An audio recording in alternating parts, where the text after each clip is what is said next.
오늘 러파의 완벽 매니지먼트에 대해서 수업을 맡았습니다. 다들 궁금해하시는 내용이고요. 러파일에 대해서 또 많은 내용들도 있고 많은 여러 가지 이야기들이 있어요. 근데 솔직히 그거를 이렇게 정확히 정립된 이론에 기반해서 이야기를 해주는 책이나 강의는 잘 찾아보기 어렵죠. 그래서 제가 오늘 정확히 알려드리려고 이 자리에 섰습니다. 그래서 그 전과 후로 나눠 볼게요. 우리가 전을 보시면요, 진지하게 궁서체입니다. 촬영 이전에는 굉장히 공을 많이 들이세요. 정말 진지하게 촬영 잘해보겠다, 힘을 많이 두시는데 그 촬영 이후에 후작업, 파일의 관리, 파일의 보정 이런 것들은 빨리 후다닥 하고 싶어서요. 빨리 후다닥 하고 집에 가자. 이런 마음이 크시지 않나요?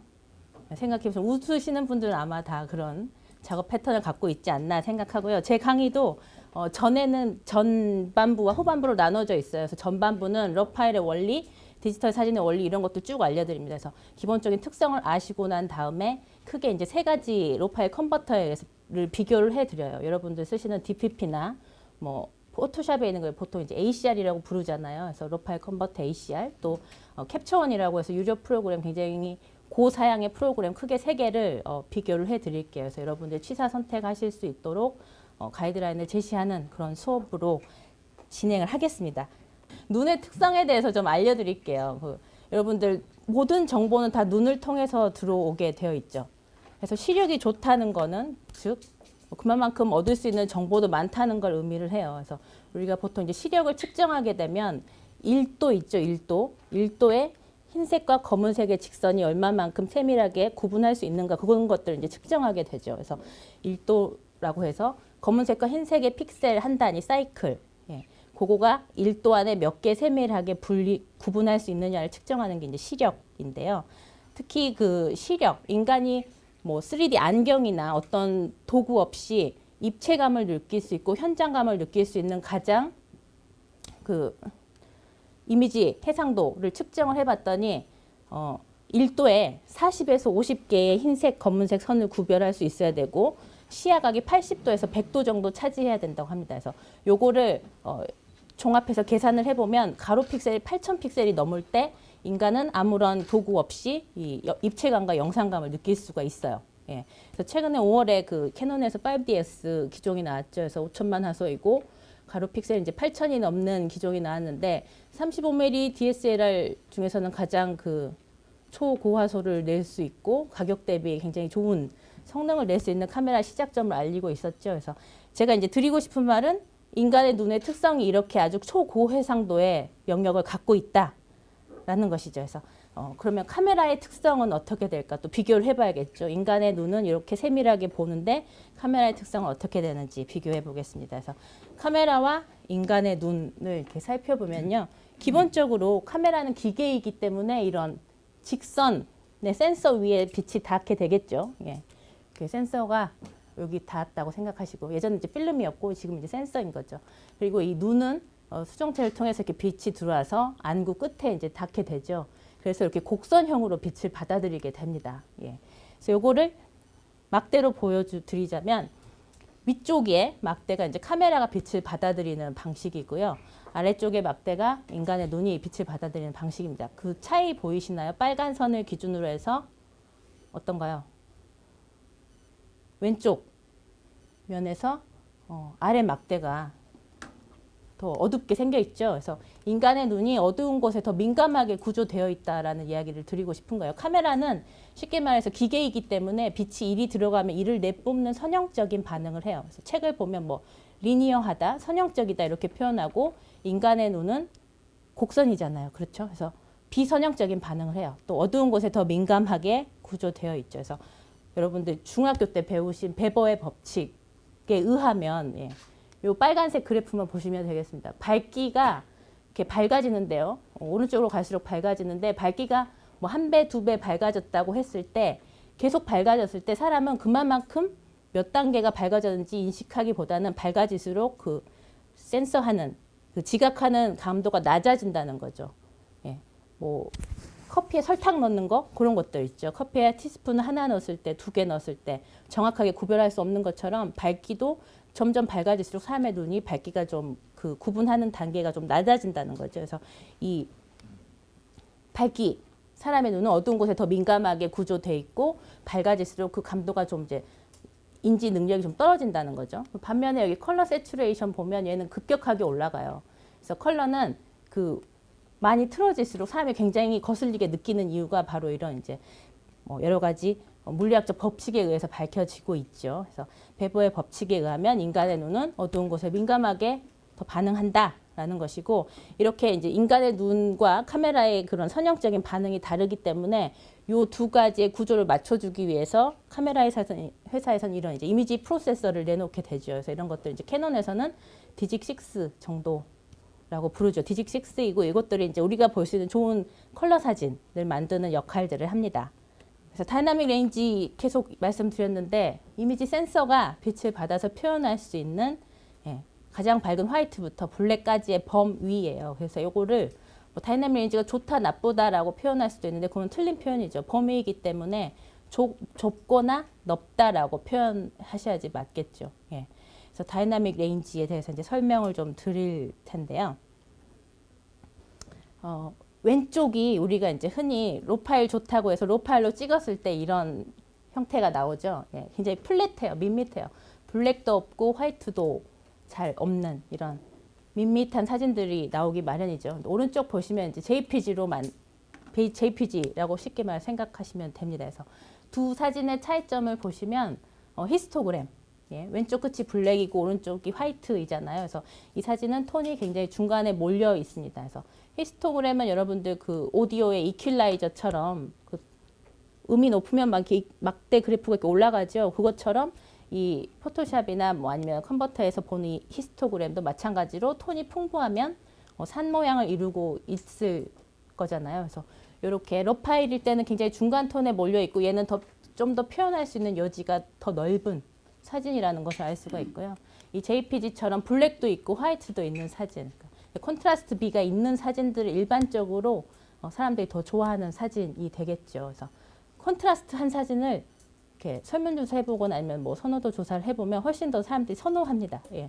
플랫한 거는 약간 전문가들이 더 좋아하는 사진이기도 하고요. 뭔가 일반적으로는 이렇게 콘트라스트가 센 사진들을 좋아하게 되죠. 그래서 다이나믹 레인지는 이렇게 찍는 매체가 무엇이냐, 뭐 파일 타입에 따라서 또 달라질 수가 있겠죠. 그래서 다이나믹 레인지는 쉽게 말해서 장면의 빛 방울들을 모아놓은 거예요, 센서에서. 그렇죠?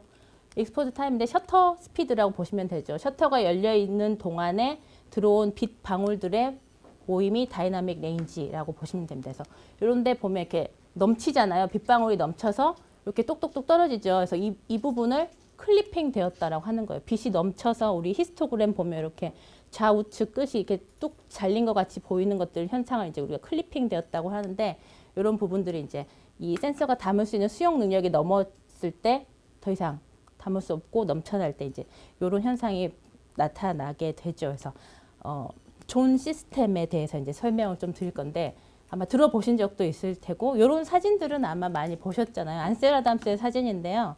1930년대에 미국의 사진가들의 모임이죠. F64 그룹이라고 하고요. ansel adams의 친구 사진가들이 같이 모여서 당시에 그 사진은 굉장히 회화주의에 젖어 있던 때였어요. 그러니까 사진의 발생이 카메라 옵스큐라라고 해서 회화를 따라 그리기 위해서, 뭐 초상화를 멋지게 그리기 위해서 그 세밀한 정밀 묘사를 하기 위한 하나의 도구부터 시작을 했잖아요. 그래서 항상 회화를 동경하고 회화처럼 사진을 찍고 싶었단 말이죠. 그래서 그러한 풍조가, 그러니까 1930년대 너무 그 사진가들이 그걸 회의를 느끼게 되죠. 우리는 사진이 할 수 있는 일을 좀 해보자. 극사실주의 사진을 좀 만들어보자 해서 이렇게 F64가 조리개이잖아요. 여러분들 쓰는 대형 카메라 정도 되면 F64 정도의 조리개를 갖고 있습니다. 그래서 그런 대형 카메라와 대형 렌즈를 들고 미국의 국립공원으로 이제 올라가게 됐죠. 그래서 굉장히 세밀한 자연만이 갖고 있고 카메라만이 할 수 있는 세밀한 극사실주의 사진가들의 모임이에요. 그래서 F64 그룹에서 존 시스템이란 거를 이제 이론을 정립을 하게 되죠. 존 시스템 무엇일까요?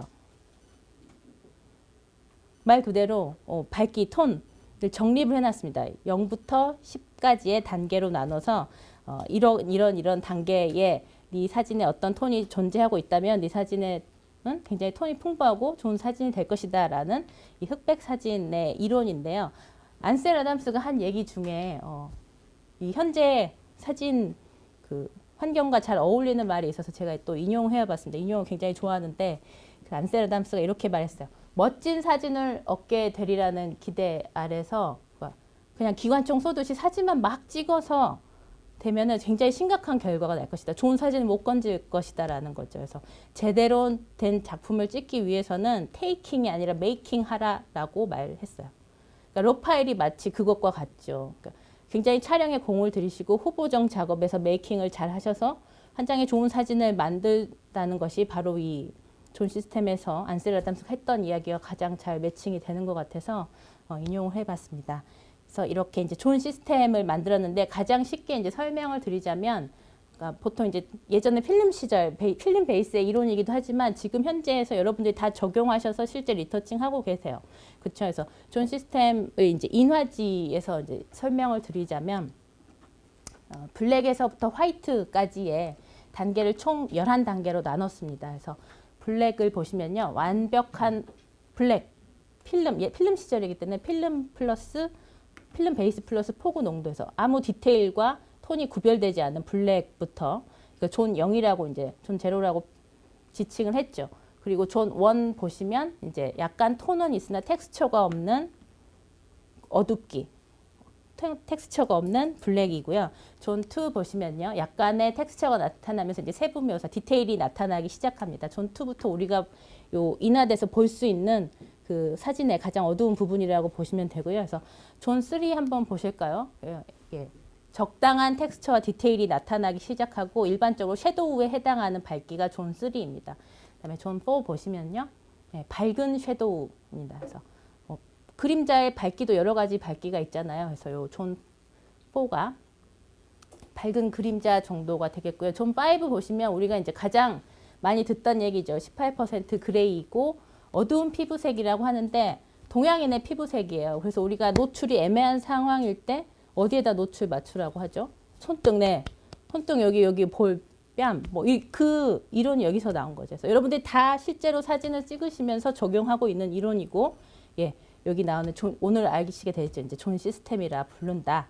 라는 겁니다. 그래서 카메라가 노출을 맞추는 그 피사체가 18% 그레이의 반사율을 갖고 있는 피사체라고 인식을 하잖아요. 카메라가. 그래서 그게 이제 가장 흰색부터 검정까지 중간 단계인 미들 그레이. 예. 그래서 존 5라고 하죠. 그래서 존 5가 바로 이 동양인의 피부톤이 되겠습니다.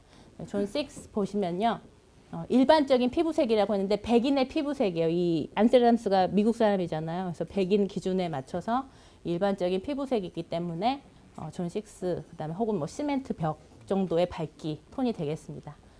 그리고 존 7 보시면요. 일반적인 스노우, 예, 눈의 톤이 7 정도, 존 7 정도 되는 부분이고요. 존 8 보시면 이제 가장 밝은 하이라이트인데 이제 텍스처와 디테일이 남아있는 곳이고, 존 9 보시면요. 여기서부터 이제 존 1과 대비가 되는 부분이죠. 그래서 톤은 있으나 텍스처는 없는 단계가 되겠습니다. 존 10 보시면 인화지의 가장 밝은 흰색. 네.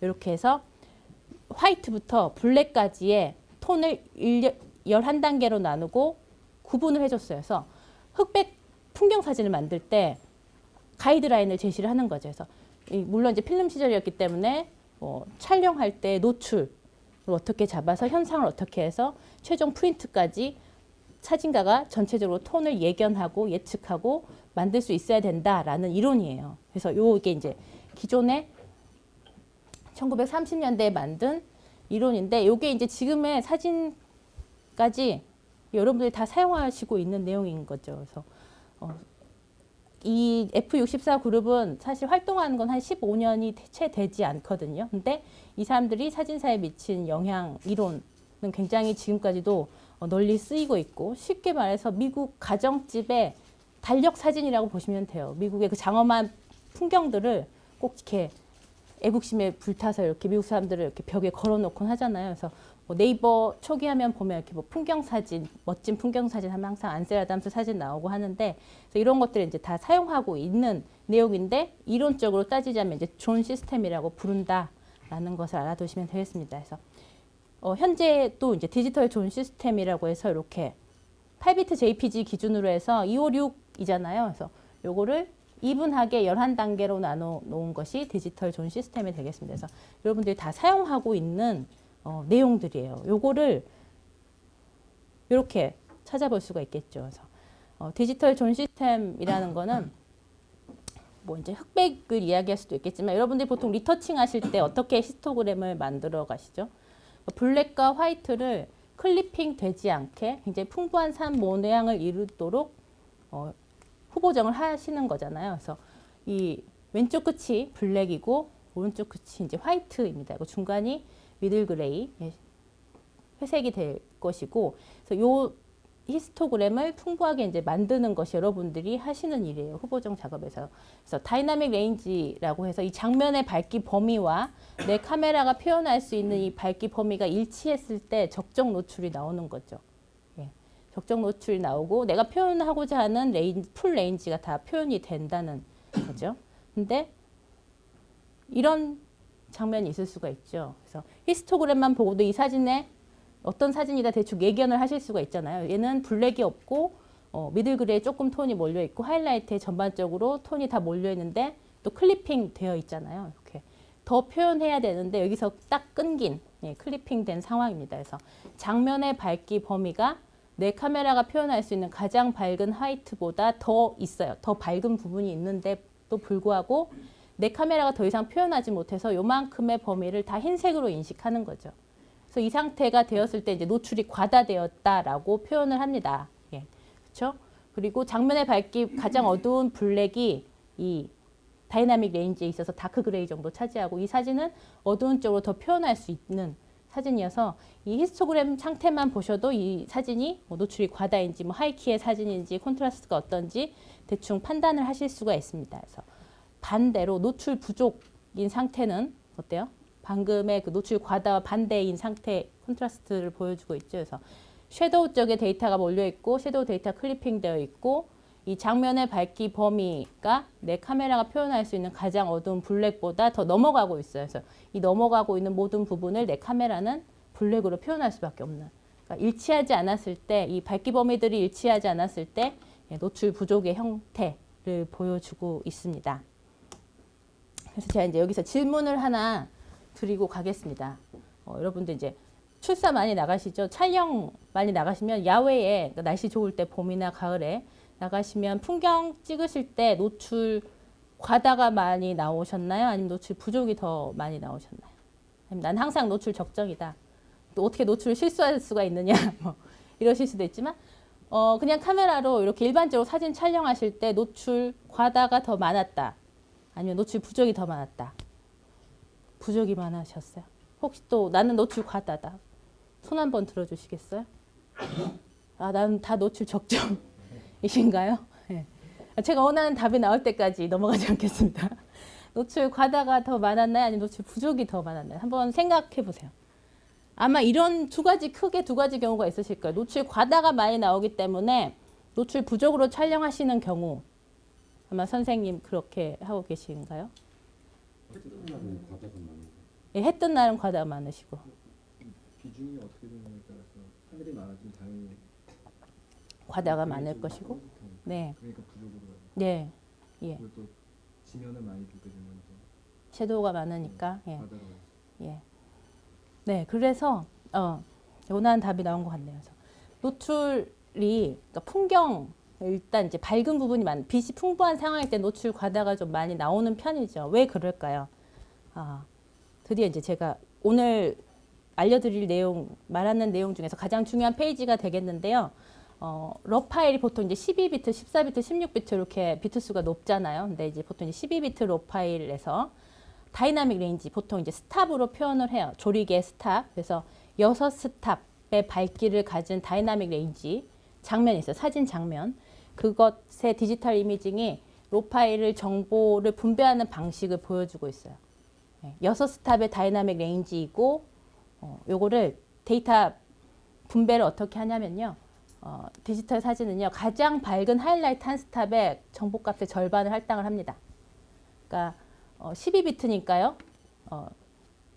0과 1의 조합이잖아요. 디지털이. 그래서 2에 12승 하면은 총 4096개의 레벨 값을 갖고 있습니다. 이 러 파일이.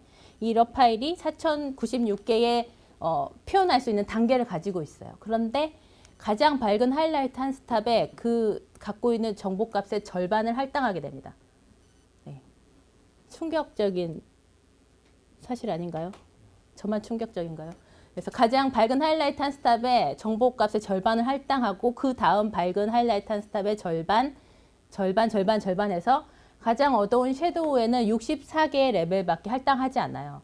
그래서 64대 2048 하면 몇 대 몇인가요? 빨리 계산해 보시면 1대 32예요. 무려 32배가 많게 하이라이트에 정보를 할당하는 구조를 갖고 있습니다. 이게 디지털 이미징의 기본적인 원리 구조이고요. 그래서 여러분들이 빛이 굉장히 풍부한 상황일 때 촬영을 하시거나 하셨을 때 노출 과다가 많이 나올 수밖에 없는 구조를 갖고 있어요. 그래서 예전에는 굉장히 잘못된 상식으로 디지털 사진 하이라이트가 약하다. 하이라이트가 날아가 버린다. 하이라이트 표현이 약하다라는 그런 잘못된 상식들을 갖고 계셨는데 전혀 그렇지가 않죠. 디지털 사진은 하이라이트의 정보값의 절반을 할당하는 구조를 갖고 있고 이거를 잘 활용하셔야지 이제 정확한 노출도 잡으시고 내가 갖고 있는 내 카메라의 다이나믹 레인지를 풀 레인지를 다 살리실 수가 있는 거예요. 그래서 아마 이제 이 하이라이트가 데이터가 이렇게 많기 때문에 날아간다라는 견해를 이제 갖고 계신 분들은 아마 이를테면 한 스탑을 부족으로 찍을 수가 있어요. 하이라이트 날아간다 해서 한 스탑을 부족으로 찍으면 어떻게 돼요? 요만큼만 찍으시는 거예요. 가운데 있는 빨간 선 기준으로 해서 요 왼쪽 부분만 찍으시는 거예요. 한 스탑이 부족하게 찍었다라면 내 카메라가 표현할 수 있는 2048개의 밝기값 버리고 나머지만 취하시는 거예요. 그렇죠? 한 스탑 부족으로 찍었다는 거는 내 카메라가 살릴 수 있는 풀 레인지에서 절반 값을 버리고 쓰시는 거예요. 3분의 1 스탑이다. 마찬가지입니다. 3분의 1이니까 700개의 레벨값 하이라이트 쪽 버리고 나머지만 취하시는 거예요. 그래서 가장 안타까운 게 이제 이 노출을 부족으로 가져가시는 경향이 많다는 거예요. 그렇죠? 하이라이트가 약해. 하이라이트가 클리핑 되면 안 되기 때문에 노출을 좀 부족으로 가져가서 밝게 컨버팅하지 이렇게 생각들을 하시는데 사실 반대인 거죠. 반대이고 우리가 하는 이제 노출 보정, 러 파일 컨버팅에서 하는 보정은 이렇게 이분하지 않은 동일하지 않은 톤 분배를 동일하게 나누는 게 이제 후보정에서 하시는 작업이에요. 히스토그램 보시면서 하이라이트, 섀도우 살리고 미들톤 살리고 하는 것들이 바로 이 아래 보이시는 막대처럼 하이라이트, 미들톤, 섀도우까지 톤을 이분하게 나눠주는 일들이잖아요. 근데 요거를 하시는 데 있어서 노출 부족으로 찍었다. 그러면 만약에 부족으로 찍었다면 한 스탑 요만큼을 떼어내고 나머지 값을 가지고 이렇게 이분하게 나눠주는 작업들을 하시는 거예요. 없는 살림에 흥부처럼 계속 나눠서 먹어야 되는 그런 상황이 발생하는 거죠. 그래서 이런 것들 이제 감마 보정이라고 불러요. 그래서 디지털 이미징이 이렇게 하이라이트에 굉장히 많은 투자를 하기 때문에 이걸 이분하게 만들어주는 일들을 감마 보정이라고 부르고 모니터나 여러 가지에서 사용하고 있죠. 그래서 여기 보시면 눈의 비선형적인 반응을 그대로 구현해주기 위해서 이 빨간색 그래프 보시면 되겠습니다. 그래서 감마가 1일 때 y는 x의 그래프이잖아요. 빨간색 선 보시면 굉장히 밝고 플랫합니다. 그리고 이 빨간색 그래프 1.8일 때 얘 보시면 약간 이제 배가 불룩하고 여기 컨트라스트 B가 괜찮아요. 보기 좋죠. 그리고 2.2 보시면 빨간색 그래프 살짝 더 내려와 있고 이 컨트라스트 B 어느 정도 수용 가능한 범위이죠. 하지만 이제 이 빨간색 감마 4.0일 때를 보시면 너무 내려와서 투머치죠. 그렇죠. 컨트라스트 B가 너무 세져 있고 이 감마 1이나 4일 때는 별로 취하지 않을 값들이죠. 그래서 인간의 눈의 그 감마 값을 굳이 수치로 따지자면 1.8부터 2.2 정도 사이에 위치하면 사람의 눈에 가장 보기 좋은 컨트라스트 B라고 보시면 됩니다. 그래서 이 1.8이 사실 애플 모니터이고요. 이 2.2가 여러분들 사용하시는 PC의 모니터 감마 정도라고 보시면 되겠어요. 그래서 1.8에서 2.5 사이에 위치하면 가장 인간의 눈에 적합한 컨트라스트 B이다라고 생각하시면 되겠습니다. 그래서 이 다시 12비트 6스탑의 다이나믹 레인지를 갖는 로 파일의 정보 분배 방식이 이렇게 생겨 있다고 했잖아요. 그래서 그럼 노출을 어떻게 잡아야 될 것이냐? 하이라이트가 클리핑 되지 않는 상황에서의 살짝의 노출 과다가 가장 내 카메라가 갖고 있는 풀 레인지를 다 살린다는 거죠. 예. 제가 좀 전에 존 시스템 이야기를 하면서 살짝 요 보신 적 있을까? 익스포저 포 섀도우 디벨롭 포 하이라이트. 그러니까 필름 시제라는 요 말이 이 캐치프레이즈가 맞았어요. 근데 이 디지털 시제로 넘어오면서 이제 더 이상 그렇지 않죠. 디지털 사진의 원리에 의해서 하이라이트에 이렇게 정보값을 많이 할당한다면 흰색, 그러니까 가장 밝은 화이트가 클리핑 되지 않는 한에서의 노출을 잡아셔야 된다는 거죠. 노출 부족이 아닌 익스포저 포 하이라이트를 위해서 노출을 잡으시고 그다음에 컨버팅 과정에서는 섀도우를 컨버팅 하시는 거예요. 섀도우 기준으로. 그래서 이런 것들을 이제 공학적인 용어로 ETTR이라고 불러요. Exposure to the right. 올바르게 혹은 오른쪽으로. 그러니까 차라리 노출을 실수할 거면 노출 과다로 가라. 노출 과다로 가라라는 게 이제 맞죠. 그래서 보통 3분의 1 스탑 정도 노출 과다가 노출 부족보다는 더 좋은 사진을 만들 수가 있습니다. 왜 3분의 1 스탑이냐? 카메라가 노출 밝기를 인식하는 가장 최소 단위예요. 예. 3분의 1 스탑 노출 오버가 더 낫다라는 거죠. 그래서 못 믿으실까봐 이미지로 보여드리면 같은 장면인데요. 노출 과다. 그러니까 왼쪽은 3분의 1 스탑 노출 과다, 오른쪽 3분의 1 스탑 노출 부족으로 찍은 거예요. 그래서 우리가 이 장면 여기가 싫은 거잖아요. 노출 과다돼서 이 하이라이트가 클리핑되고 안 보이는 이 장면이 싫기 때문에 이 부족으로 찍으신단 말이에요. 그렇죠? 그래서 이 부분을 컨버팅했을 때 로파일 컨버터로 컨버팅했을 때 어떤 차이가 있느냐? 이런 차이가 있습니다. 그 뒤에 불 잠깐만 꺼주시겠어요? 차이를 좀 더 자세히 보이시기 위해서. 프로젝터가 굉장히 성능이 좋네요. 제가 우려를 했었는데 이 하이라이트 부분에 비교해 보시고 이 이제 가장 큰 이 장면의 가장 큰 메리트가 무엇이죠? 해질녘이잖아요. 선셋이잖아요. 그래서 해질녘의 느낌이 가장 잘 살아나는 사진들을 이제 여러분들이 취하시는 거잖아요. 요 노을에 물든 이 건물, 컬러와 디테일을 보시고 이 강에 비친 것들. 이 컨버팅은요, 제가 최소한의 노출을 하는 거고 컬러는 될 수 있으면 손은 되지 않았어요. 컬러는 얼마든지 뭐 부분 보정하셔서 살릴 수가 있지만 이 얘가 갖고 있는 톤들을 보기 위해서 하이라이트가 찍히지 않았다라고 생각할 수 있지만 이 로 파일에서는 최소 RGB 3개 채널에 한 채널에만이라도 정보가 찍혀 있으면 복구를 해내는 기능이 있어요. 하이라이트 리커버리라는 기능이 복구를 해내기 때문에 여기 보시면 충분히 데이터가 살아 있었고 여기는 뭐 이전에 보이기에는 보였지만 같이 살릴 수 있는 어느 정도의 충분히 살릴 수 있는 정도의 레인지를 다 갖고 있었고 특히 이제 컬러 부분에 있어서 색온도를 뭐 내가 지정해 줄 수는 있지만 이 사진 자체가 갖고 있었던 아직 충분히 노을에 영향이 찍히지 않았다는 거 여기 보시면 이제 건물의 색온도 차이를 보실 거고 제가 좀 전에 말씀드렸다시피 노출하고 밝기 정도 컨트라스트 정도만 조정한 거고 컬러는 손대지 않는 사진이에요. 그래서 이런 화이트 밸런스, 이 섀도우 부분의 화이트 밸런스 이런 것들 비교해 보시고 하면은 3분의 1 스탑 오버가 왜 더 나은지 그 차이를 아실 수가 있을 것입니다. 이 같은 달이고요. 달을 찍었고 이 왼쪽에 사진 보시면 JPG이죠. 가운데 사진은 JPG를 포토샵에서 수정한 사진입니다. 오른쪽은 러 파일을 이제 라이트룸에서 수정한 사진인데요. 같은 달 사진이지만 이렇게 섀도우, 하이라이트, 표현, 컬러 이렇게 다 달라져요. JPG 사진을 좋아하실 수도 있죠. 역시 달은 이렇게 찹쌀떡처럼 하얗고 동그랗고 이런 게 달이지 하시면 이런 왼쪽 사진을 좋아하실 수가 있습니다.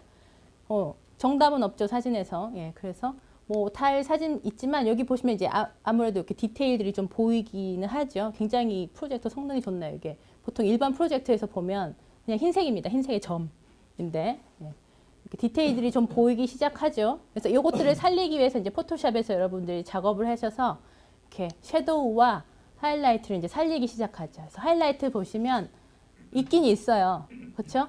근데 톤이 오른쪽 사진에 비해서 뭉쳐 있죠. 뭉쳐 있고 굉장히 여기 그냥 우리가 쉽게 말해서 떡져 있다라고 하잖아요. 그래서 이렇게 뭉쳐 있습니다. 그래서 근데 여기 로 파일은 화이트도 있고요. 그라데이션으로 이렇게 톤이 풍부하게 퍼져나가는 걸 확인하실 수가 있어요. 섀도우도 보시면 마찬가지입니다. 여기도 톤이 굉장히 끊겨 있는 느낌을 받는데 여기 이런 부분 로 파일에서는 부드럽게 톤이 넘치고 있는 걸 보실 수가 있어요. 그래서 이 JPG의 문제이냐 로 파일의 문제이냐 많이 질문들을 하시잖아요. 그래서 로 파일도 좋다고 하는데 사실 뭐 찍어보면 썩 그런 것 같고 일단은 이제 제가 특성을 알려드렸으니까 JPG와 로 파일의 이제 차이점을 좀 설명을 드리도록 하겠습니다. 그래서 이 로 파일은 제조사마다 다 갖고 있어요. 뭐 니콘, 캐논, 뭐 페이즈 원, 뭐 올림푸스, 푸지 뭐 다 갖고 있고요. 브랜드마다 다 각각의 소프트웨어를 제공해요. 보통 이제 컨버터라고 부르잖아요. 그래서 그 CD로 다 제공을 하고 우리 카메라만의 뭐 알고리즘을 잘 살린 컨버터입니다 하고 제공을 하고 있죠. 그래서 로 파일은 다 회사마다 다 갖고 있고요. 심지어 핸드폰으로 찍으시는 여기 핸드폰에 갖고 있는 사진도 물론 이제 JPG로 딱 뚝딱 보여주긴 하지만 원 데이터 로 파일을 갖고 있죠. 그래서 이거를 빨리 보기로 해서 뭐 JPG로 보여줄 거냐 아니면 DSLR처럼 로 파일을 추출해서 내가 원하는 대로 요리해서 쓸 것이냐 라는 거죠. 그래서 로 파일 굉장히 각 브랜드마다 다양하게 갖고 있고 이제 이 장면이 또 이제 두 번째로 중요한 장면인데요. 우리가 이제 셔터 찰칵 했을 때 카메라 내부에서 일어나는 과정입니다. 그래서 어떤 이제 제가 나무를 찍고 싶어요. 나무를 찍는데 이 나무에서 반사되는 빛이 렌즈를 통해서 모아지게 되죠. 빛들이 이렇게 직진해서 렌즈를 통과해서 들어갑니다. 그러면 이미지 센서인 CCD나 CMOS 센서에 이제 닿게 되죠. 그래서 여러분들이 쓰는 캐논의 DSLR 기존 거의 다 CMOS 센서 사용하고 있죠. 그래서 CMOS 센서에서 이 빛을 기록을 하게 됩니다. 그래서 이 상태에서 빛의 강약, 설정된 감도 상태에서 추출해낸 파일이 로 파일이에요. 예, 로 파일. 이 상태에서 그대로 빛의 밝기 정보만 추출해낸 게 로 파일이에요. 그래서 로 파일을 사진이라고 생각하시는데 아직 사진 아니에요. 사진 아니고 그냥 데이터 덩어리인 거죠. 그래서 이 데이터 덩어리를 베이어 인터폴레이션이라고 이제 써져 있는데 이 사람이 만들어서 베이어라는 사람이 만들어서 베이어라고 이제 이름을 붙여준 거죠. 그래서 공학 알고리즘인데요. 요거를 통과하게 되면 우리가 볼 수 있는 이제 컬러 사진이 돼요.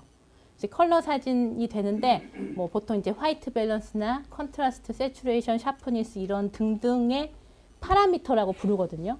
캐논 같으면 픽처 스타일 뭐 이렇게 부르기도 하고 그래서 이 파라미터들을 사람들이 좋아하는 최적의 조합으로 만들어서 추출해 놓은 것이 이제 TIFF 파일이에요. 네, TIFF 파일이고 이 상태에서 하이라이트 섀도우를 압축해서 추출하면 JPG 파일입니다. 그래서 JPG 파일이 여러분들 용량이 좀 적지만 굉장히 보기 짱하고 좋은 사진이잖아요. 그냥 바로 쓸 수 있고 호환도 잘 되고 표준 파일이고 그래서 그 상태에서 하이라이트 섀도우를 압축해 놓은 파일이 JPG예요. 그래서 여러분들 촬영하실 때 항상 그 히스토그램 켜놓고 하시죠. LCD 창에. 왜 히스토그램 켜놓고 하세요? LCD 창을 못 믿게 써서 그렇지잖아요. 왜 LCD 창을 못 믿으세요? 로 파일로 찍지만 LCD 창에서 보여주는 거는 JPG로 변환해서 빨리 보여주기 할 뿐이에요. 그래서 이 LCD 창에서 본 거랑 모니터 가져와서 로 파일로 본 거랑 달라요. 그래서 여러분들이 경험적으로 히스토그램 켜놓으시고 블랙하고 화이트 이 클리핑 되는 정도 확인하시고 항상 촬영을 하시잖아요. 그 이유가 이제 JPG가 하이라이트 섀도우를 압축하기 때문에 그래서 용량도 줄이고 보기 좋은 사진 이제 보기 좋은 최적의 파라미터를 이제 보여주는 거죠. 그래서 이 로 파일과 JPG의 차이점인 거죠. 그리고 이제 예전에 DSLR에는 TIFF 파일 포맷도 있었죠. 근데 이게 이제 중복되잖아요. 어차피 로 파일로 찍어서 JPG로 쓰거나 뭐 TIFF로 추출하면 되기 때문에 이 TIFF 파일 굳이 이제 DSLR 포맷에서 없애고 로 플러스 JPG로 다 촬영 거의 많이 하시죠. 그래서 로 파일은 아직 사진이 아니다. 데이터 덩어리이다.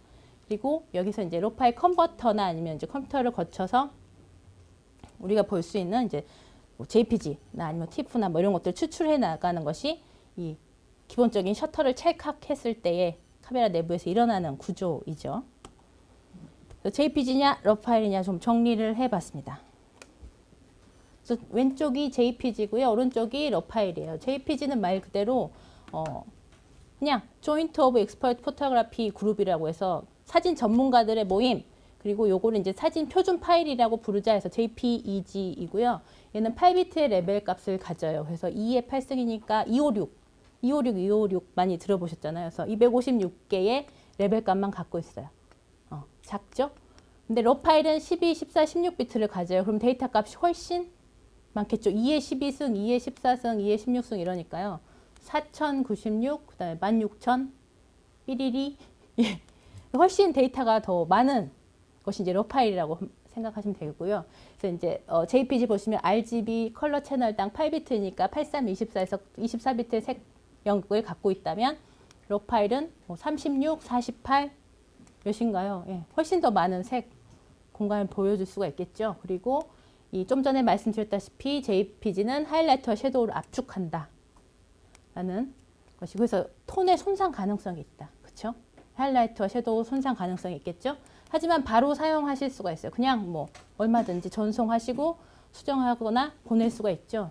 표준 이미지 파일이고 호환이 잘 된다. 어느 컴퓨터에서나 다 열어보실 수가 있는 거고요. 그래서 사람들이 좋아하게끔 최적의 파라미터로 만들어져 있어요. 높은 콘트라스트, 높은 샤프니스, 비비드한 컬러, 이렇게 세팅이 다 되어 있는 파일이기 때문에 바로 사용하시면 되죠. 근데 로 파일은 상대적으로 전혀 그렇지 않죠. 그래서 이미지 센서로부터 손실이 없는 데이터를 그대로 가져와서 내 컴퓨터에서 컨버터해서 내가 요리하시는 거잖아요. 그렇죠? 그래서 촬영 후에 자유로운 보정 데이터 덩어리를 가지고 자유로운 보정을 하시고, 대신에 이제 하이라이트 섀도우 압축이 안 들어갔기 때문에 톤의 보정과 확장성이 굉장히 여유롭죠. 대신에 이 파일 크기가 크기 때문에 저장과 보관에 있어서 좀 컴퓨터 사양도 좀 뒷받침해 줘야 되고요. 저장 장치도 충분해야겠죠. 또 호환성이 부족하죠. 그리고 전용 컨버터 프로그램들이 필요해요. 그래서 낮은 콘트라스트, 낮은 샤프니스, 컬러, 굉장히 플랫하게 만들어져 있는 사진이죠. 그래서 여러분들이 요리를 하셔야만 됩니다. 그리고 기본적으로 이제 메타데이터라는 것들이 컨버터에 자동적으로 다 들어가 있어서 이를테면 내가 한 작업 내역을 다 일일이 저장하게 되어 있어요. 이 포토샵에서 여러분들 예전에 JPG 보정을 하실 때 가장 큰 단점 중에 하나가 뭐였죠? 한참 작업하고 있는데 정전이 됐다. 작업 다 날아가는 거예요. 예. 그 친구가 뭐 발을 걸어서 전원이 뽑혔다. 친구를 이제 죽이러 나가죠. 뭐 이런 식의 정보가 내가 저장하지 않으면 날아가는 단점이 있었단 말이죠. 근데 이제 로 파일이나 로 파일 컨버터에서 작업을 하시면 메타데이터 기반으로 해서 모든 내역이 히스토리로 다 들어가 있어요. 그래서 내가 이 상태에서 컴퓨터 닫고 나갔다 와서 전원이 꺼지든 뭐 정전이 되든 상관없이 다음번에 열어봤을 때 가장 최후 작업한 내역 상태를 그대로 보여주는 거죠. 그래서 그런 것들 이제 메타데이터 기반으로 작업 내역을 기록하기 때문에 이제 자동화가 된 것이죠. 그래서 점점 그런 단점들을 이제 보완해 나가는 컨버터들이 이제 작업들을 하고요. 그래서 JPG에서 JPG는요 손실 보정이에요. 손실 보정. 내가 갖고 있는 저금통에서 돈을 꺼내 쓰면서 하는, 그러니까 내 데이터에서 데이터를 꺼내 쓰면서 하는 손실 보정이죠. 이를테면 뭐 JPG 그냥 찍은 사진도 굉장히 볼만해요. 쓸만한데 요거를 포토샵을 통해서 좀 더 보정을 하는 거죠. 보정을 하셔서 더 멋진 사진으로 만들지만 내가 원래 갖고 있던 데이터에서는 손실이 일어나는 거예요. 그래서 포토샵에서의 리터칭은 내가 갖고 있는 데이터 까먹으면서, 여러분들 레벨로 이렇게 손질하시고 OK 누르고 다시 열어봤을 때 레벨 어떻게 돼 있어요?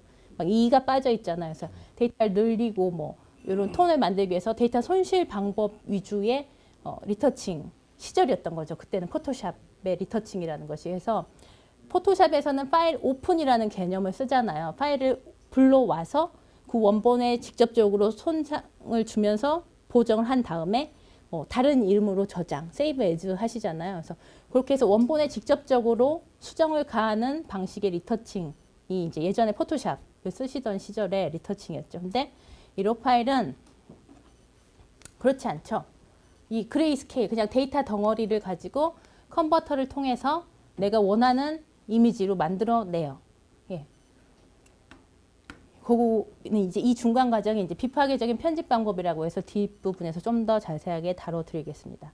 그래서 이 로 파일은 아직 그레이 스케일이고요. 컨버터가 필요해요. 컨버터는 말 그대로 그냥 프로그램, 소프트웨어. 보통 이제 로 파일 컨버터라고 일반적으로 부르기 때문에 컨버터가 필요한데, 이 과정에는 메타데이터가 수반이 돼요. 메타데이터에 대해서도 이제 설명을 드릴 건데요. 이 사진에 딸려 있는 메타데이터와 함께 프로세싱 엔진, 로 파일 컨버터를 거쳐서 내가 원하는 사진으로 만들어내죠. 그래서 이 로 파일 컨버터는 아까 그 셔터 찰칵했을 때 카메라 내부에서 일어나는 그 일련의 과정들을 이 컴퓨터에서 다시 하신다고 생각하시면 되죠. 그러니까 내 컴퓨터에서 셔터를 다시 누른다라고 생각하시면 됩니다. 그래서 이 로 파일 가지고요. 컬러 사진도 만들고 이런 파라미터들이라고 부르잖아요. 그래서 뭐 노출 보정, 톤 매핑, 화이트 밸런스, 컬러, 노이즈 리덕션, 샤프니스 이런 등등을 내가 원하는 대로 미세 조정하실 수 있는 것이 이제 로 파일 컨버터의 기능입니다. 그래서 이 베이어 인터폴레이션 조금만 설명을 더 드리자면 이렇게 이제 CCD나 CMOS 센서 위에는 그 빛을 측정한 수집하는 빛 센서 위에 컬러 필터 어레이라고 해서 이렇게 RGBG 4개의 픽셀이 한 단위를 이루는 컬러 필터 어레이가 덧대어져 있어요. 그래서 컬러 정보를 입력을 하거든요. 그래서 레드 정보 한 판, 블루 정보 한 판, 그린 정보 한 판. 그린 픽셀 왜 2개 들어가 있는지 아시나요? 자연색? 네, 인간의 눈이 그린에 민감하게 만들어져 있어요. 그래서 그런 것들 충분히 반영하기 위해서 그린 픽셀 2개 들어가 있고 이 데이터를 가지고 이제 컬러 사진을 만들게 되죠. 그래서 로 파일에 이런 특성이 있다를 이제 설명을 드렸고 또 단점도 있어요. 마찬가지로 단점이 있는데 작업 시간이 소요가 되죠. 내가 다 컴퓨터에서 일일이 해야 되니까 사진 만들기 위해서 뭐 JPG로 추출할지언정 컴퓨터에서 수정할 시간들이 필요하고요. 또 전용 컨버터가 필요하다. 그러니까 프로그램이 있어야 돼요. 여러분들 로 파일 처음 찍으시고 컴퓨터로 옮겼을 때 파일 없음이라는 그 X자 표시 한 번씩 경험하신 적 있지 않나요? 그래서 전용 컴퓨터가 있어야지만 이제 로 파일을 보실 수가 있고요. 파일 크기가 너무 커요. 그래서 5DSR 같은 뭐 5천만 화소 이상의 로 파일을 열어보면 60메가가 넘어요. 한 장에. 그래서 뭐 레이어 몇 개 쌓고 하면 몇백 메가 금방이죠.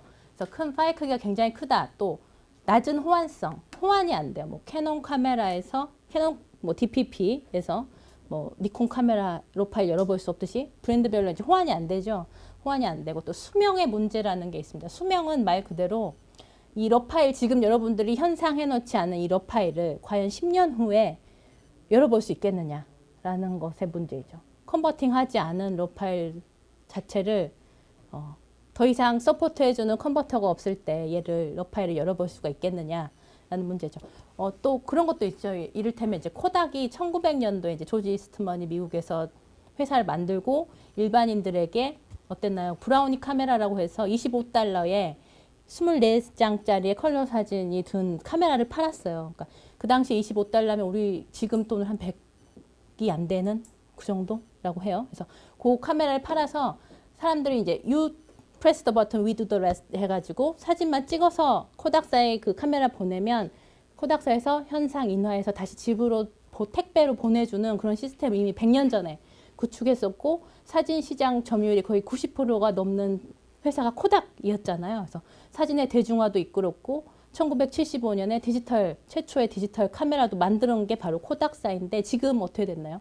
2012년에 최종 파산했죠. 그리고 더 이상 이제 필름이나 카메라 개발하지 않습니다. 그래서 이런 수명의 문제가 과연 이제 디지털 시대에 있어서는 얼마만큼 오래 갈 것이냐. 그러니까 지금 컨버팅 되지 않은 로 파일들이 과연 몇 년 후에 열어볼 수 있겠느냐. 이런 것들도 문제가 될 수 있다라는 거죠. 그래서 단점을 설명을 드렸고 이제 로 파일의 장점에 대해서 알아보겠습니다. 로 파일 촬영하셔가지고요. 그 노출 보정이 쉬워요. 그렇죠? 노출 부족이나 과다로 찍은 것들 적정으로 수정하기 쉬우시죠. 그래서 뭐 이렇게 극단적인 콘트라스트 비를 가진 것들을 왼쪽 사진, 오른쪽 사진처럼 만드실 수가 있죠. 역광 같은 것도 섀도우에서 보이지 않는 애들 살려낼 수가 있습니다. 노출 보정이 용이하다. 그다음에 화이트 밸런스. 로 파일에 있어서 화이트 밸런스는 의미가 없습니다. 왜냐하면 얘는 아까 빛 밝기만 있는 데이터 덩어리라고 했잖아요. 내가 컨버터에서 적용해주면 돼요. 어떤 색 온도이든 적용을 해주시면 됩니다. 그다음에 이제 컬러를 좀 더 내가 원하는 색만 바꿀 수도 있고 원하는 색만 밝기도 바꿀 수 있고 뭐 컬러를 비비드하게 만드실 수가 있죠. 그래서 컬러 이야기를 좀 더 해보자면 이 사람들이요 화질을 평가할 때 가장 중요하게 생각하는 요소가 컬러래요. 거의 여기 보시면 80%에 육박하잖아요. 그 다음에 이제 컨트라스트나 샤프니스가 거의 이제 비슷하게 화질을 평가할 때 사람들이 가장 중요하게 보는 요소가 이제 컬러. 그만큼 굉장히 개인적이기도 하고 여러 가지 개인의 배경 지식 또 선호도 이런 것들이 복합적으로 연결되어 있는 게 컬러의 문제입니다. 그래서 또 뭐 색공간 질문도 많이 하실 것 같아서 요거 한 장 넣어봤는데 예. 어도비 보시면요. 어도비사에서 만들었고요. 가장 색 공간이 넓죠. 빨간색 영역 보이시고요. 이 sRGB라고 해서 가장 또 많이 일반적인 스탠다드 RGB예요. 스몰 RGB가 아니라 작은 RGB가 아니라요. 스탠다드 RGB고요. 우리가 쓰는 컴퓨터 기반, 뭐 인터넷 모든 기반의 기본적인 색 공간입니다. 이게 sRGB입니다. 그래서 요 크게 어도비 RGB와 sRGB의 차이만 보시면 이렇게 어도비 RGB가 블루나 그린 계열이 좀 더 넓어요. 그래서 여러분들이 뭐 풍경 작업이다 이런 것들 주로 위주로 하시면 어도비 RGB 세팅이 더 좋은 색 영역을 낼 수가 있겠죠. 그래서 RGB 베이스냐 CMYK 베이스냐 뭐 이렇게 나누어지겠습니다. 그래서 컬러 이야기하다 잠깐 옆으로 빠졌고요. 그래서 또 로 파일을 가지고 블랙 앤 화이트 변환도 하실 수가 있죠. 흑백 변환. 그래서 같은 사진이지만 흑백으로 했을 때 훨씬 더 있어 보이는 사진, 고급져 보이는 사진들이 있죠. 그래서 또 사람들의 편견이 흑백 사진이 더 고급이다라고 생각을 한대요. 그래서 흑백 변환 뭐 여러 가지 채널을 통해서 하실 수가 있고요. 또 스플릿 토닝이라 해서 스플릿이 말 그대로 쪼개다라는 단어이잖아요. 그래서 하이라이트, 섀도우 자동으로 컨버터가 인식해서 하이라이트 부분에 원하는 색 넣고요. 섀도우 부분에 원하는 색 넣을 수 있는 기능들이 있습니다. 그리고 이제 비네팅인데 예전에는 굉장히 이게 싸구려 렌즈에서 나는 조악한 화질 저하였는데 지금은 없는 데가 없죠. 뭐 인스타나 페이스북이나 이런 것들 사진 컨버팅 툴들의 이 비네팅은 필수예요. 왜냐하면 내가 못 찍은 부분을 가려주고 이 주제를 집중시켜 줄 수 있는 역할을 하기 때문에 이 비네팅들을 굉장히 선호하시죠. 그리고 노이즈 리덕션 기능은 요즘 메타데이터 읽어서 이 카메라 모델, 렌즈, 뭐 감도별 해서 자동으로 컬러, 노이즈, 뭐 밝기 노이즈 이런 것도 다 걸러줍니다. 이런 뭐 노출 조정이나 화이트 밸런스나 뭐 흑백 변환이나 이런 것들 사실 JPG 가지고 포토샵에서 충분히 하실 수 있는 일이지만 왜 굳이 로 파일을 사용해야 하느냐라고 물으신다면 이게 바로 이제 이런 부분이에요. 톤이 깨져 있는 계단 현상들이 보이시잖아요. 이런 것도 이제 포스터리제이션이라고 부르는데 8비트의 JPG로 포토샵에서 계속 작업을 하시면 이렇게 톤이 손실되는 현상이 발생하는데 이 로 파일로 작업을 하시게 되면요. 톤이 끊기지 않고 풍부한 데이터로 톤을 표현하실 수가 있다는 거죠. 당연히 8비트보다는 12, 14, 16비트가 훨씬 더 톤이 많기 때문이죠. 그리고 가장 큰 장점은 하이라이트에서 보여줍니다. 하이라이트에서 같은 사진을요.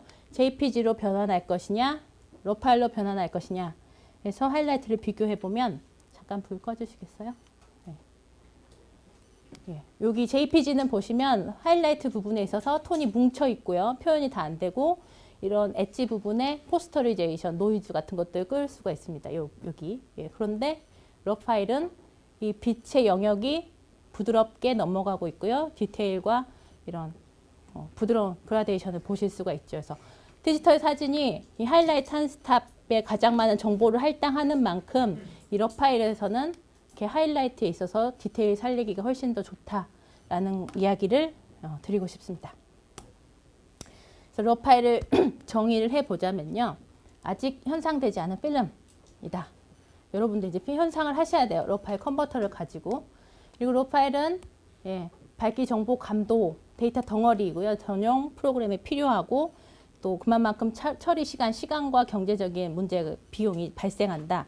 하지만 하이라이터, 뭐 섀도우, 뭐 컬러, 풍부한 컬러 이런 좋은 사진을 만들 수가 있다. 그러니까 JPG가 80점 이상의 사진을 만든다면 로 파일은 100점에 가까운 사진을 만드시기 위한 하나의 단계, 수단이라고 할 수가 있겠습니다. 그래서 로 파일 프로세스는 이렇게 메타데이터 기반으로 컨버터 거쳐서 내 사진의 최종 목적지가 어디냐에 따라서 또 후보 정도 달라져야 돼요. 그렇죠? 뭐 나는 웹용이다. 뭐 홈페이지용이다. 아니면 나는 뭐 데이터 보관용이다. 아니면 나는 출력용, 뭐 전시, 출력용이다. 그거에 따라서 또 후보 정도 달라져야 된다는 것. 그래서 메타데이터 이제 설명을 드릴 건데 메타데이터는요. 1990년대 이후에 일본에서 생산되는 모든 디지털 카메라에는 그 사진의 정보를 태그 형식으로 다 저장되게끔 만들어지게 했어요. 그래서 뭐 촬영 시간, 노출, 플래시, 뭐 사용력, 해상도 이런 것들이 다 자동으로 저장되게 되어 있었는데 그동안 이제 그런 거를 개념하지 않고 잘 볼 수 있는 뭐 따로 읽어내야 되는 장치가 있어야 됐기 때문에 사용하지 않았지만 이 러 파일로 파일을 관리하거나 파일을 이제 뭐 히스토리 아까 말씀드린 것처럼 그런 작업 내역이 착착착 저장되기 위해서는 이 메타데이터에 저장을 하게 되거든요. 그래서 메타데이터 이를테면 뭐 GPS 기능이 있는 카메라 있으면 그 라이트룸에서 맵 기능을 보시면 전 세계 지도가 있고 GPS 좌표 찍어서 사진이 거기에 깃발로 쫙쫙쫙 꽂혀 있죠. 그래서 여러분들 사진 관리할 때 장소는 생각나는데 날짜가 전혀 생각나지 않을 때 몇 년도도 생각나지 않고 그냥 뭐 순천에 놀러 갔던 기억 그러면 순천 지도를 딱 거기를 클릭하면 사진이 이제 와르르 쏟아지는 그런 식의 사진 관리가 가능하다는 거죠. 그래서 러 파일 안에는 메타데이터가 저장되어 있고 이 전용 컨버터에서 다 읽어보시고 뭐 편집도 하실 수가 있습니다. 그래서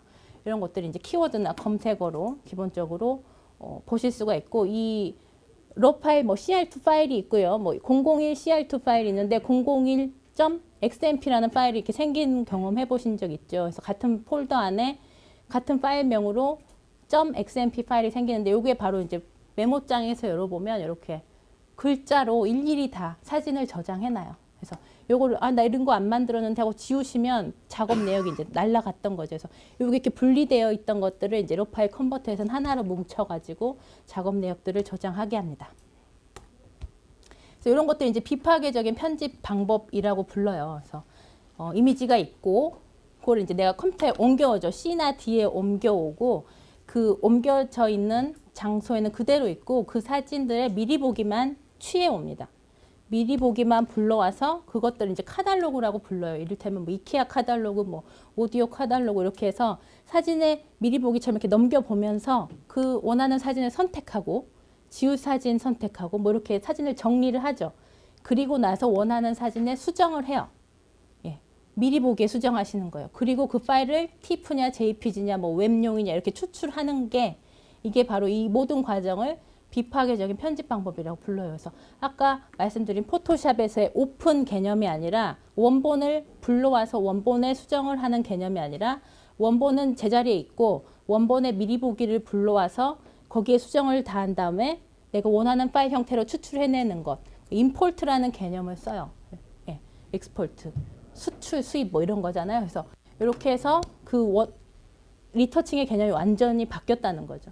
원본에 가하는 게 아니라 원본의 미리 보기에 가하고 원본의 미리 보기에서 다시 어떤 파일로 내가 원하는 형태를 추출할 것이냐. 그래서 이런 것들 이제 non-destructive editing이라고 해서 로 파일의 컨버터는 다 이런 방식들을 사용하고 있습니다. 그래서 포토샵에서 1대1의 원본 꺼내서 원본에 수정을 가하는 게 아니라 이런 식으로 이제 비파괴적인 편집 방법이라고 합니다.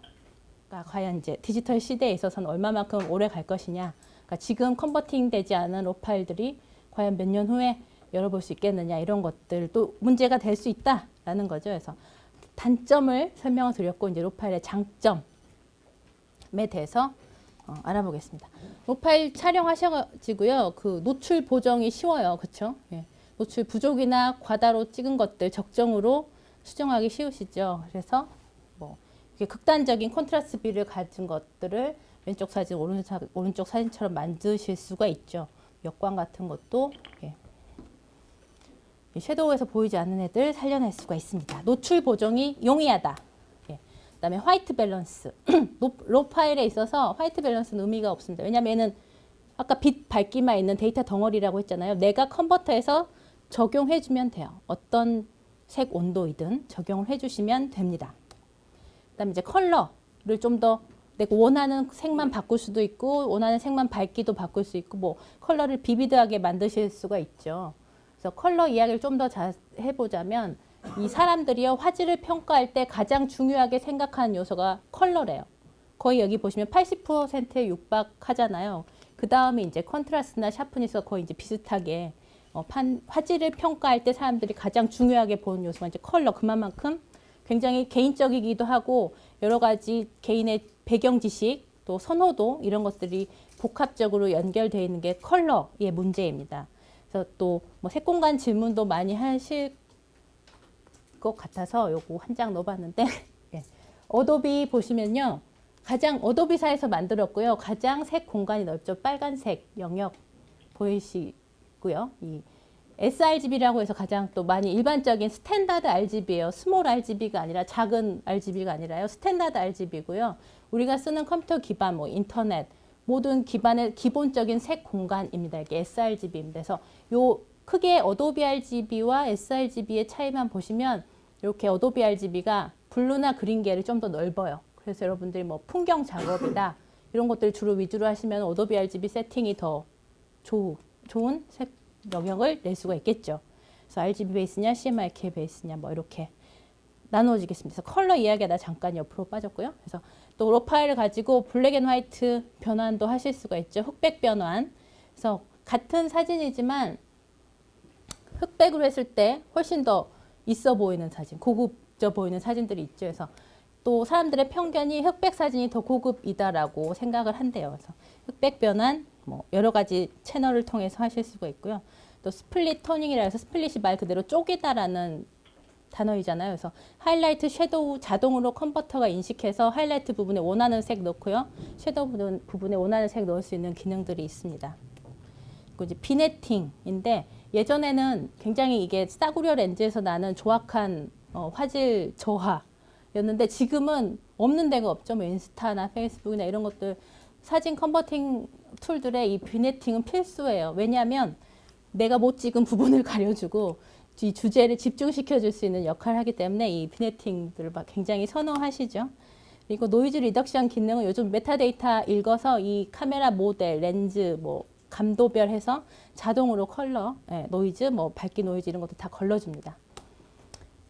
이런 뭐 노출 조정이나 화이트 밸런스나 뭐 흑백 변환이나 이런 것들 사실 JPG 가지고 포토샵에서 충분히 하실 수 있는 일이지만 왜 굳이 로 파일을 사용해야 하느냐라고 물으신다면 이게 바로 이제 이런 부분이에요.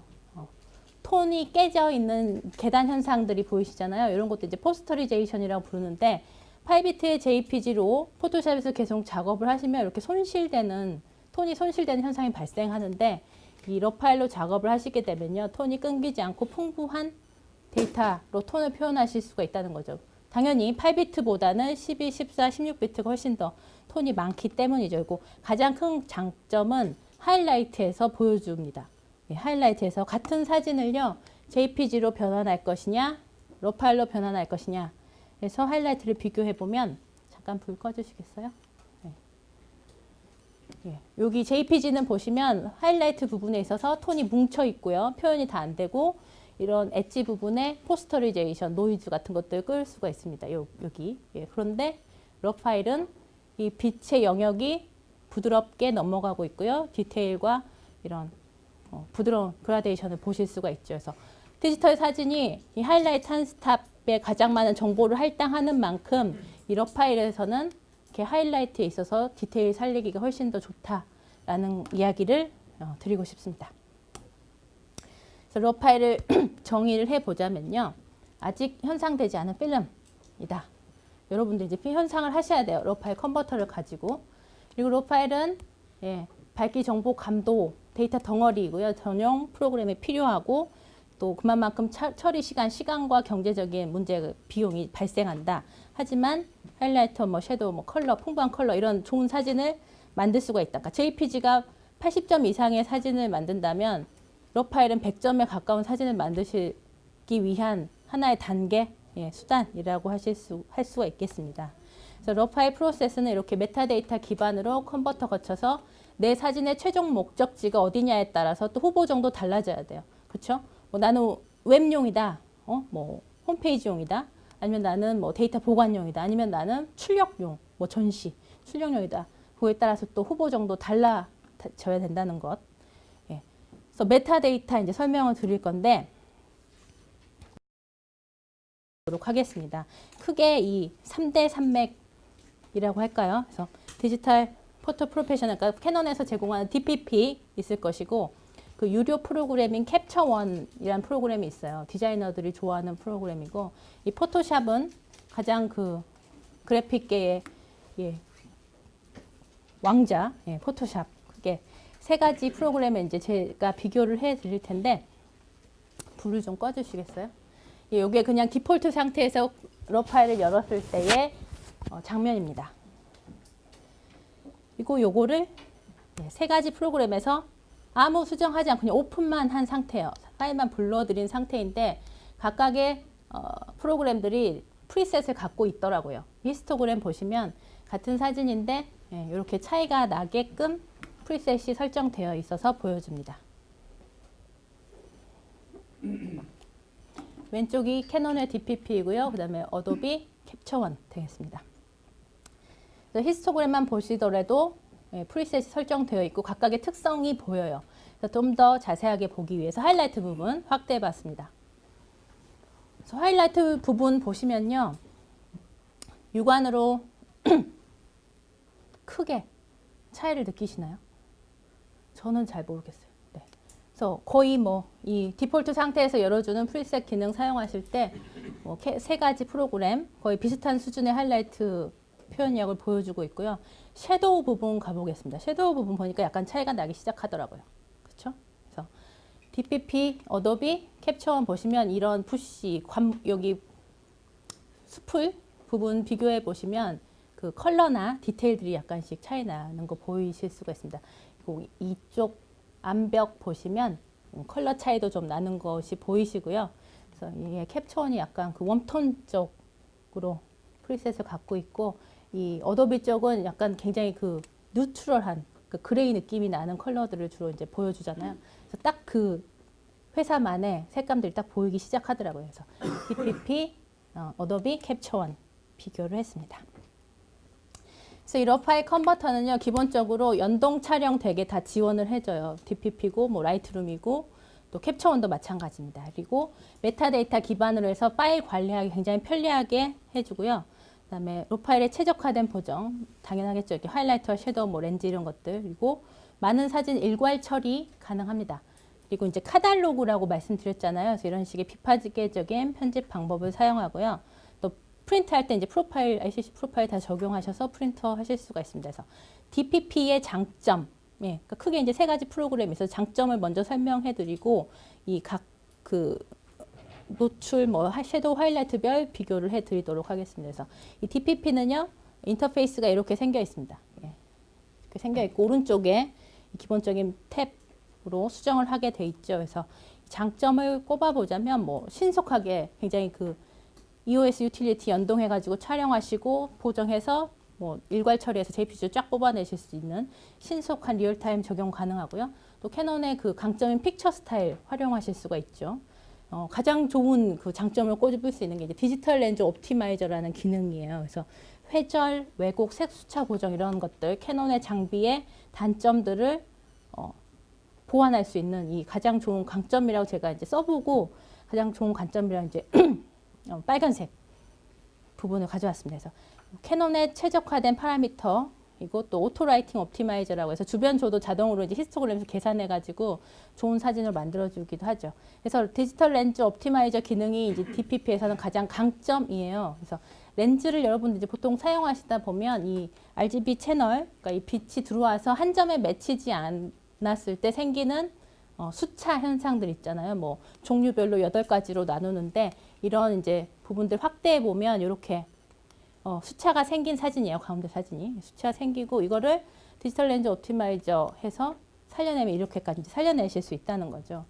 그리고 이제 회절 같은 경우는 그 조리개 수치 높아질수록 또 해상도 그 센서의 해상도 높아질수록 픽셀 피치 간격 좁아지잖아요. 그래서 이런 슬릿을 통해서 들어온 빛이 이렇게 왜곡되면서 이런 뿌옇게 되는 현상, 회절 현상을 또 살려낼 수가 있습니다. 그래서 이 어떤 찍고자 하는 장면에서 렌즈, 그다음에 센서 이렇게 통과하면서 계속 이제 화질이 떨어지는 구조를 갖고 있잖아요. 원본에 비해서. 근데 요거를 이용해서 디지털 렌즈 옵티마이저가 화질을 최적화시키는 기능을 보여줘요. 그래서 이를테면 이런 것들이죠. 그래서 요거는 색수차 발생한 부분인데 이런 부분들 오른쪽 사진처럼 옵티마이저 켜서 살려낼 수 있다는 것이고, 여기는 이제 회절에 관한 건데 여기 조리개 조였을 때 22일 때 보시면 이런 부분, 엣지 부분이 샤픈하지 않은 것들을 옵티마이저로 살려내실 수가 있습니다. 네, 요런 그러니까 약간 그 뿌얘지는 현상들을 걷어내는 거죠. 그래서 샤프니스를 기본적으로 DPP에서 사용하실 때는요, 샤프니스를 제로로 놓으시고 옵티마이저 사용하셔서 최적화한 다음에 다시 샤픈을 적용하시거나 선택하시면 됩니다. 예. 이런 라인 부분들을 선명하게 살릴 수가 있죠. 그래서 DPP의 가장 큰 장점인 디지털 렌즈 옵티마이저 기능 설명을 드렸고요. 이 페이즈 1에서 만들고 있는 캡처 1 프로그램의 인터페이스는 이렇게 생겼어요. 그래서 인터페이스 얼마든지 자기가 원하는 대로 이제 창을 만드실 수가 있고, 캡처 1의 가장 큰 장점은 스킨 컬러 범위를 내가 지정하고 그 부분만 색을 조정하실 수가 있어요. 미세 조정이 가능해요. 부분 조정이 가능하고. 그리고 이게 이제 가장 이 캡처 1의 장점이 컬러 내가 원하는 대로 미세 조정이 가능하다. 나머지 것들은 이렇게 전체적으로 움직여야 되거든요. 뭐 DPP나 어도비는. 근데 이 캡처 1의 가장 큰 장점입니다. 그리고 이제 클래리티나 스트럭처의 기능 뒤에서 설명드릴 거고, 오버레이 모드라는 게 있어요. 그 테더링 촬영할 때 사진 겹쳐서 위에다가 그 합성 작업 많이 하시잖아요. 그래서 합성 그 구도 잡고 위치 잡을 수 있게끔 오버레이 모드도 있고요. 그래서 이 캡처 1의 가장 큰 장점인 컬러 에디터 기능이 있어요. 그래서 내가 원하는 스킨톤, 그 스포이드로 피부 컬러 찍으셔가지고요. 그 부분만 설정을 내가 합니다. 그래서 그 부분을 뭐 페일 스킨톤이냐, 뭐 건강한 스킨톤 이런 식으로 해서 내가 원하는 대로 스킨톤만, 뒤에 부분, 이 백그라운드는 그대로 고정하죠. 왜냐하면 거기 내가 스킨톤만 설정을 할 수가 있으니까. 그러니까 스포이드로 뭐 딸 필요 없이, 부분 딸 필요 없이 그냥 요 스킨톤만 클릭하시고 그 부분 레인지만 조정하실 수가 있어요.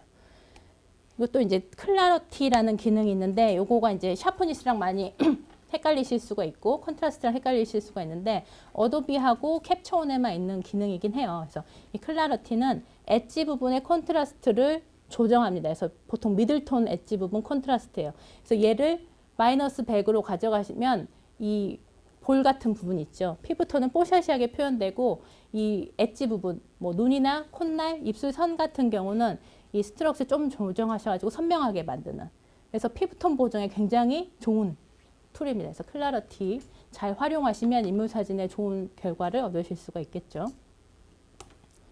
그리고 이제 포토샵의 어도비의 ACR을 이제 설명을 드릴 텐데, 가장 많이 사용하시는 프로그램이죠. 예.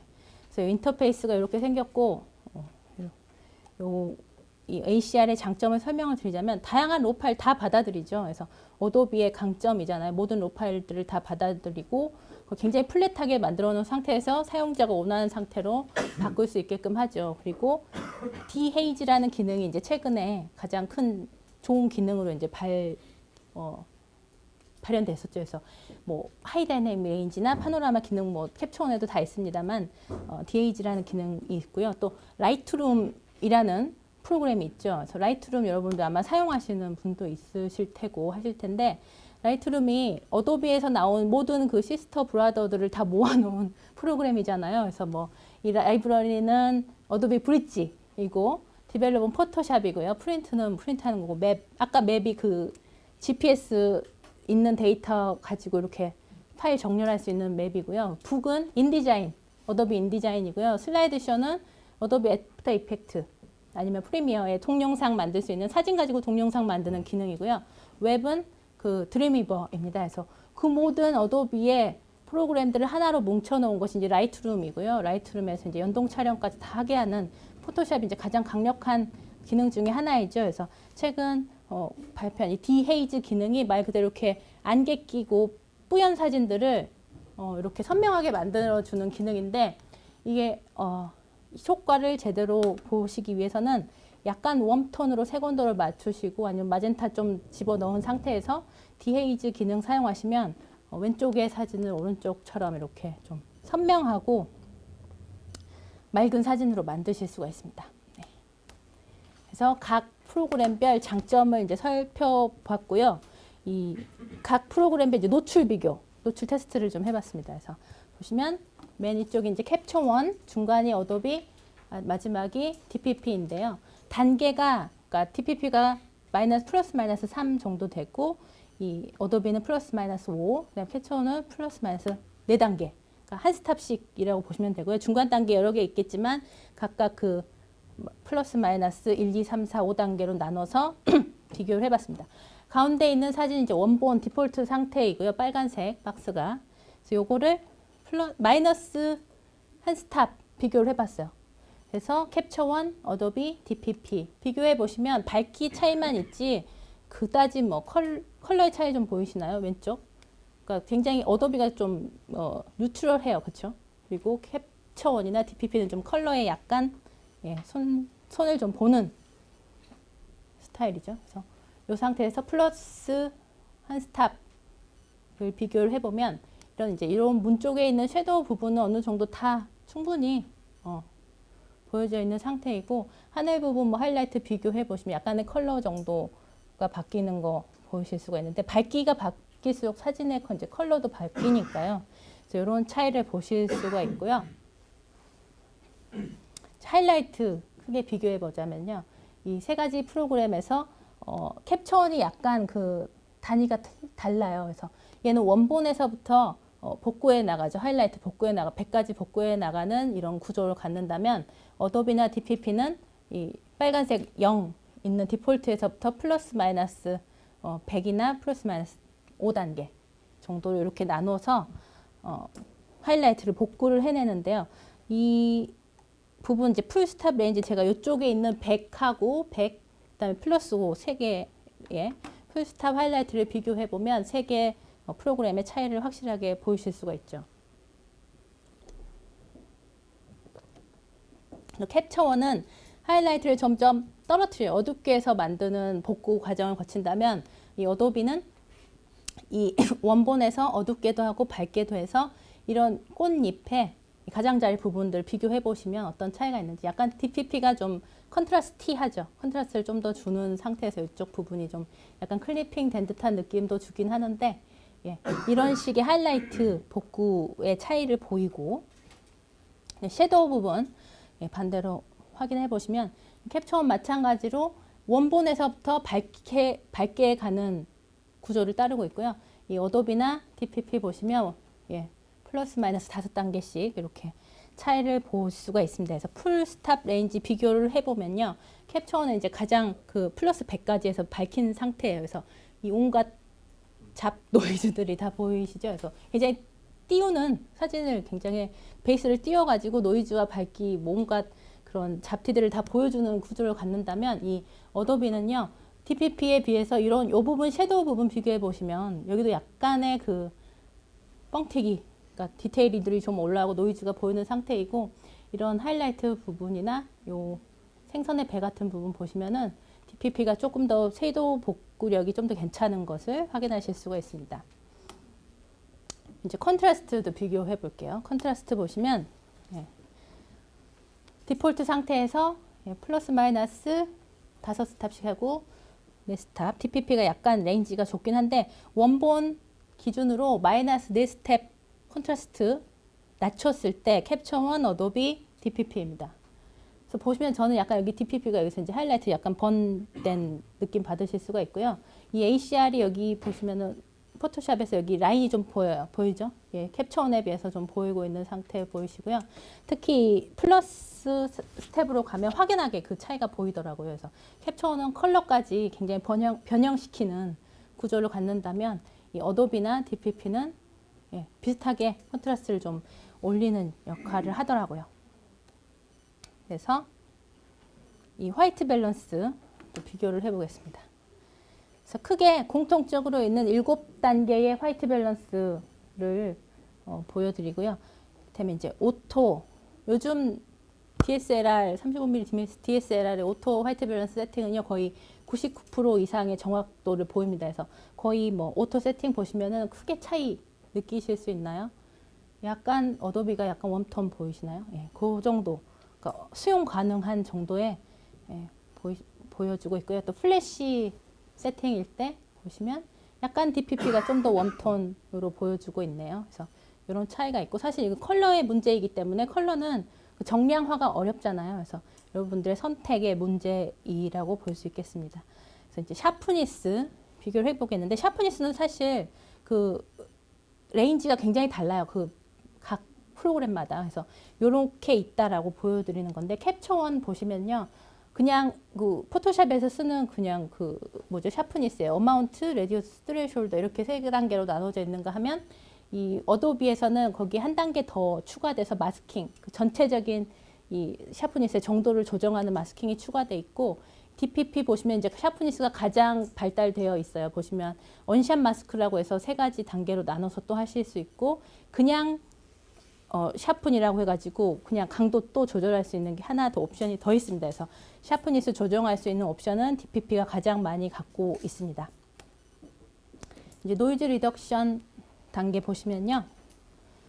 예, 요것도 이제 메타데이터 기반으로 이 카메라 모델, 렌즈, 뭐 감도 읽어서 다 자동으로 디폴트 상태에서 좀 제거를 해서 보여주거든요. 그래서 여기 보시면 캡처원은 이 싱글 픽셀이라는 개념이 하나 있어요. 그래서 얘 센서 기반에 있는 노이즈를 잡아준다라고 하고 있고 이 어도비 보시면 루미넌스, 그러니까 빛 광자, 광자 노이즈, 뭐 컬러 노이즈 이렇게 나눠가지고 디테일 컨트라스트 또 다 각각 조정할 수 있게 세분화되어 있고요. DPP 보시면 예, 색하고 노이즈 두 단계로 나눠져 있습니다. 그래서 요거 잘 조정하셔서 노이즈 리덕션 하실 수가 있고요. 그래서 이 모든 거를 한 장으로 좀 정리를 해봤습니다. 그래서 캡처원, 어도비, DPP 보시면 노출은 제가 이제 DPP가 플러스 마이너스 세 단계 정도밖에 되지 않아서 별 하나를 줬는데 사실 그게 의미가 있지는 않아요. 그냥 정량적으로 제가 이 정도 그 비교를 하기 위해서 만든 것이지 여러분들이 살리려고 하는 레인지는 충분히 다 커버할 수 있는 수준입니다. 그래서 하이라이트, 예. 캡처원과 섀도우가 하이라이트가 그 어둡게 만들 수 있는 게 아니고 그 원본에서 밝히는 그 상태만 유지를 시켜주기 때문에 별점을 한 개씩만 제가 줘봤고요. 그리고 이제 컨트라스트 같은 경우는 예, 어도비가 가장 그 디테일 유지하면서 컨트라스트를 잘 살렸습니다. 그리고 화이트 밸런스는 컬러의 문제이기 때문에 요거는 그냥 OK로 다 넘어갔고요. 샤프니스 마찬가지로 이제 DPP가 가장 옵션이 많고 그 설정 능력이 좋아서 별 3개를 줘봤고요. 이 클라리티 기능은 캡처원하고 어도비에만 있는 기능이라서 이게 이제 본격적인 그 리터칭 툴이기 때문에 들어가 있는 거고요. DPP는 아무래도 이제 관리나 빨리 사용할 수 있는 경제적인 프로그램이기 때문에 그거는 빠져 있는 것 같습니다. 그다음에 노이즈 리덕션 이렇게 줘봤고요. 그다음에 디지털 렌즈 옵티마이저 기능이 이제 가장 그 사실 렌즈 장비에서 주는 문제를 복구해 줄 수 있다는 거, 소프트웨어적으로 복구해 줄 수 있다는 게 가장 큰 장점이라서 이제 꼽아봤습니다. 그다음에 컬러는요, 컬러도 굉장히 이제 약간 그 어도비가 플랫하기 때문에 별 2개 줘봤는데 컬러도 굉장히 그 개인적인 선호의 문제이죠. 그래서 로 파일 컨버터를 이렇게 비교를 해봤고요. 제가 이제 이렇게 로 파일의 특성, 뭐 디지털 사진의 원리, 그다음에 정확한 노출 방법 이런 것들 또 로 파일 컨버터 크게 3개를 비교해서 이제 설명을 해드렸고.